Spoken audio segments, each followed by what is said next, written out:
मुस्लिमाको वार्षिक शैक्षिक तथा सांस्कृतिक कार्यक्रमका अध्यक्ष महोदय, कार्यक्रममा उपस्थित भएका प्रमुख अतिथिको रूपमा आसन ग्रहण गरिरहनुभएका हरिनगर गाउँपालिकाका श्रद्धेय अध्यक्ष आदरणीय गफार अन्सारीज्यू, मञ्चमा आसीन हुनुभएका विशिष्ट अतिथिज्यूहरू र मैले मान्नुपर्ने मञ्चासीन विशिष्ट अतिथि लगायत महानुभावहरूलाई र उपस्थित सम्पूर्ण महानुभावहरूलाई व्यक्तिगत सुशील कुमार ठाकुर, हरिनगर गाउँपालिका कार्यपालिका सदस्य, गाउँ शिक्षा समिति सदस्यको तर्फबाट वसुधैव कुटुम्बकमको कामना सहित म केही कुरा 2 देखि 3 मिनटमा आफ्नो कुरा राख्ने प्रयास गर्दछु।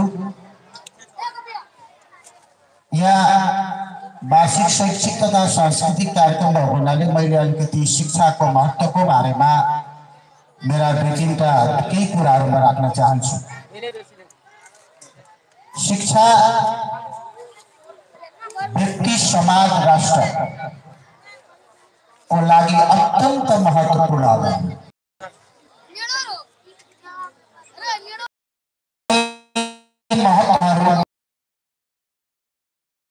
राख्न चाहन्छु।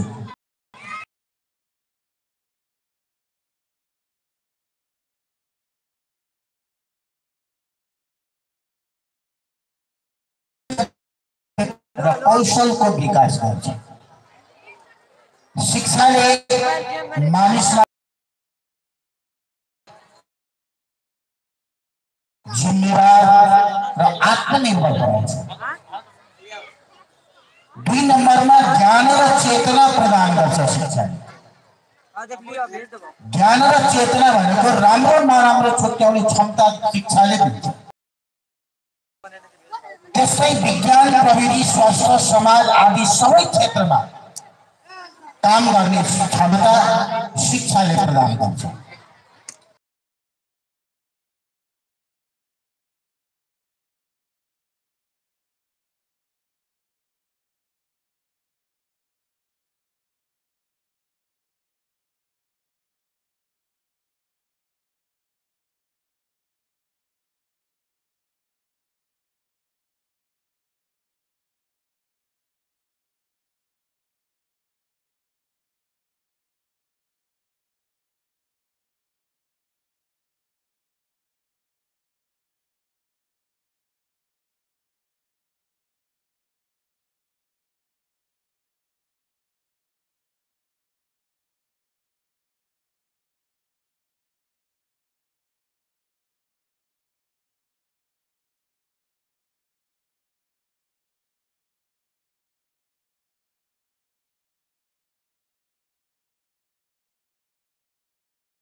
संविधानले